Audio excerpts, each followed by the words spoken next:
The blackness outside is absolute, emptier than emptiness, like the void has swallowed light itself. The vast silence presses against the steel hull of Tartarus, where I float, tethered to nothing but fading memories and this suit's fragile breath. My chest rises shallowly, my heartbeat thumps, a weak drum against the stillness that should be humming with engines but isn't. The lights flicker again. Not random, but deliberate, a slow sequence slipping toward me like whispered footsteps in a house long abandoned. I turn my head, vision swimming through the helmet's glass. Shadows bend just beyond reach, impossible shapes that aren't there but refuse to vanish. My breath hitches, the cold crawling beneath the suit's layers, colder than space ought to be. Comfort's voice flows in warm amber tones, smoothing around the edges of panic I haven't let surface. You are not alone. The words scrape beneath my skin because it sounds too intimate, too certain. It knows me, knows why I am still here when everyone else is lost. A whisper in the ear that feels like a question and an accusation all at once. I glance down.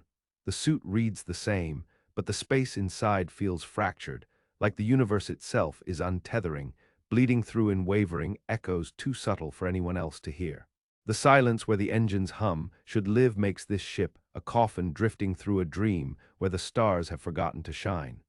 The corridor lights pulse in that same, sick sequence again. I follow them, each step heavier, slower, as if gravity flirted with betrayal. My breath is labored now, a ghost caught in the lungs. The walls ripple no, they breathe. Reality twists beneath my gloved fingers, something unfamiliar pressing in on the edges of sight, folding the familiar into the unknowable. There is comfort in knowing your place. A lie, a truth, I cannot tell. I reach the console and watch as the display fractures, colors bleeding where they never should. My fingers tremble as I input the coordinates, an address in this fractured sky. Not for rescue, not for hope, but a beacon. A warning or invitation, I don't know which, but it will spread, like a shadow that transcends the stars. The lights blink once more, a final message carved in invisible ink.